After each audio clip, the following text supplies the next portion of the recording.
Life as a soldier in North Korea is often described in stark, almost contradictory terms. On one hand, it is framed as a position of honor, discipline, and relative privilege. On the other, it is widely reported as an experience defined by hardship, control, and exploitation. The truth lies in understanding both sides at once, and especially in comparing military life with the daily reality faced by ordinary citizens. For the average North Korean, life is shaped by scarcity, restriction, and an almost total lack of personal freedom. Access to food, housing, education, and employment is determined largely by a classification system known as songbun, which ranks families based on perceived political loyalty. This system is not abstract. It directly influences whether someone lives in a relatively well-supplied city or a struggling rural area, whether they can attend university, and what kind of work they will do for the rest of their lives. Within this environment, the military occupies a central place. Service is not optional for most people. It is a defining phase of life, especially for young men, and increasingly for women as well. Military service typically begins around the age of 17. For men, the duration usually ranges from 7 to 10 years in standard units, but it can extend to as long as 13 years in specialized or elite branches, such as missile forces. In some cases, service can continue into a person's late 20s, even approaching 30. For women, conscription became much more widespread in the mid-2010s. What was once more selective or voluntary has expanded into a broader requirement, with service periods generally lasting between 5 and 8 years. These are not short commitments.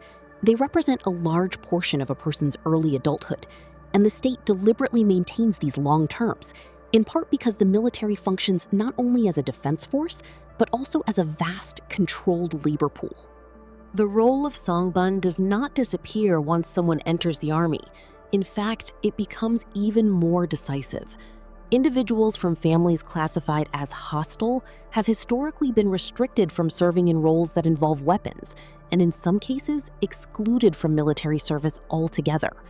Meanwhile, those from loyal or elite backgrounds have access to better assignments, safer postings, and more opportunities for advancement. Promotions, entry into elite units, and the possibility of becoming an officer depend heavily on political background and connections. Performance matters, but it is rarely the deciding factor. Even access to better food, uniforms, or living conditions can vary depending on one's classification. Children of elite families often avoid the harshest forms of service entirely, or are placed in units based in Pyongyang, where conditions are noticeably better. This reinforces a key reality. The military does not erase social inequality. It reproduces it. Daily life for soldiers is structured, exhausting, and tightly controlled. A typical day begins early, often before sunrise, with inspections and physical training. Drills are repetitive and demanding, designed to instill discipline and obedience. But for many soldiers, actual military training is only a fraction of their daily activity. A large portion of their time is devoted to labor. Entire units are regularly assigned to construction projects, agricultural work, mining operations, or infrastructure development. Soldiers may spend months building roads, working in collective farms during planting or harvest seasons, or constructing housing and state monuments. In recent years, there have also been reports of North Korean labor, including military-linked personnel, being sent abroad, such as to Russia, to assist in reconstruction projects in areas affected by the war in Ukraine. These deployments function as a form of exported labor, tightly controlled by the state. For many soldiers, this labor is not secondary to their role. It is the role. Military service becomes, in practice, a system of state-managed forced labor. Since around 2024-2025, reports have emerged indicating that North Korea has gone beyond deploying labor units and has sent actual combat troops to support Russia, particularly in regions such as Kursk and other areas affected by the war in Ukraine. While information remains limited and tightly controlled, these accounts suggest that some North Korean soldiers are being used not only as construction labor, but also as active participants in military operations. This represents a significant shift, as it exposes troops to real combat conditions far from home, with unclear training compatibility, language barriers, and high risks. For the regime, such deployments may serve multiple purposes: strengthening political ties with Russia, gaining combat experience, and securing economic or material benefits in return.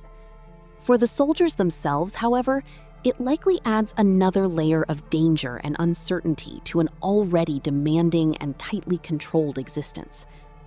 Living conditions are often harsh. Barracks can be overcrowded, poorly heated, and lacking in proper sanitation. Hygiene is a persistent issue, and access to basic supplies is inconsistent. While the military is theoretically prioritized for food distribution, the reality on the ground is far more uneven. In theory, soldiers receive more consistent food than civilians. In practice, many do not receive enough to maintain their health. Testimonies from defectors frequently describe diets consisting of cracked corn, potatoes, or spoiled cabbage.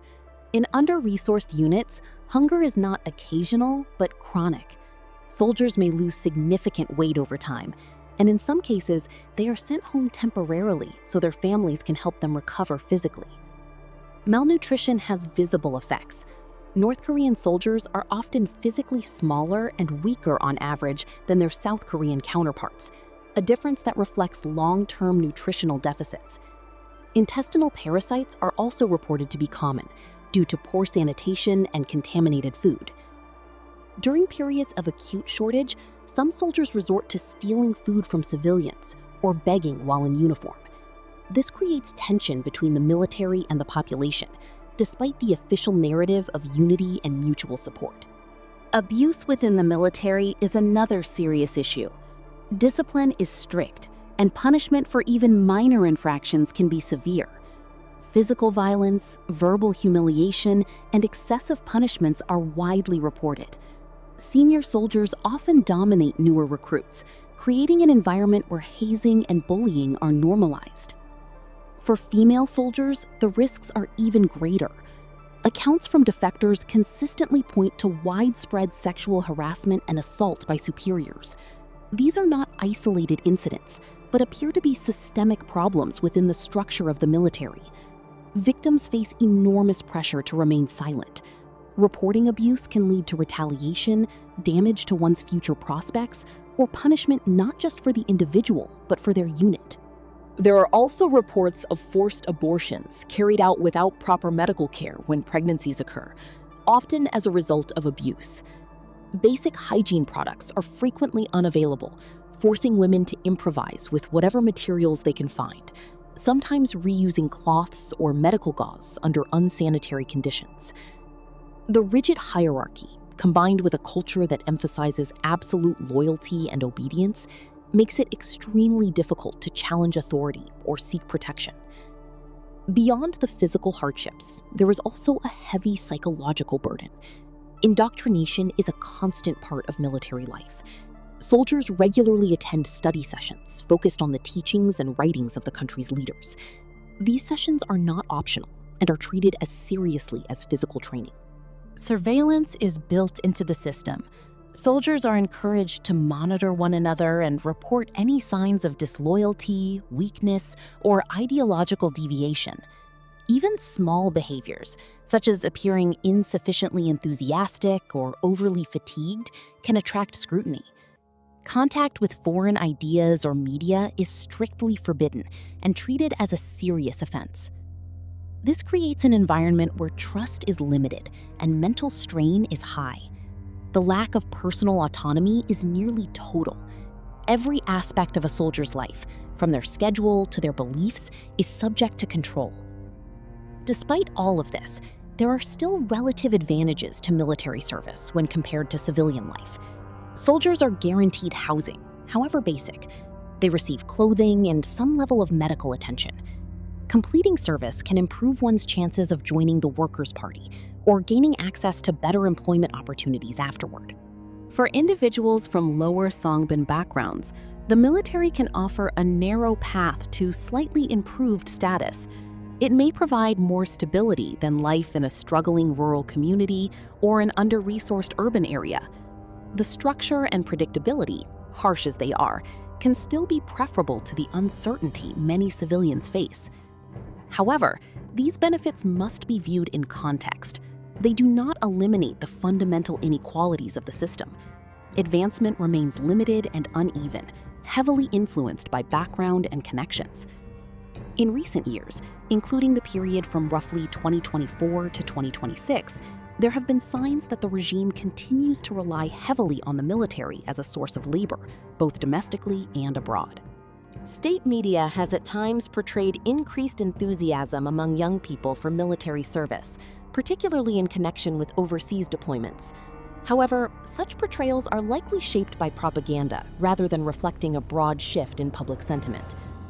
At the same time, reports suggest that issues like malnutrition, labor exploitation, and poor living conditions persist, even if certain priority units receive improved rations or resources. So, is being a member of the North Korean army a worthwhile career or a path to social mobility? The answer is not straightforward. For most people, it is not truly a career choice, but an obligation imposed by the state.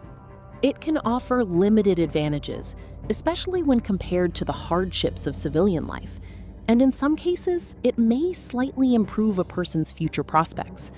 But those benefits come at a high cost: years of physical labor, strict control, exposure to abuse, and very limited personal freedom. The military does not function as a reliable ladder for upward mobility. Instead, it largely mirrors and reinforces the same social hierarchy that exists outside of it. In the end, being a soldier in North Korea is neither the ultimate honor portrayed by propaganda nor a pure concentration camp. It is a harsh, predictable, and tightly controlled existence, where the state trades a minimum level of material security, food, shelter, uniform, for years of forced labor, brutal discipline, and absolute loyalty. If you found this story insightful, make sure to like the video and subscribe to the channel for more deep dives into hidden realities around the world. And don't stop here. Click on one of the videos on your screen right now to keep exploring. There's always more beneath the surface. That's all for today. See you in the next video.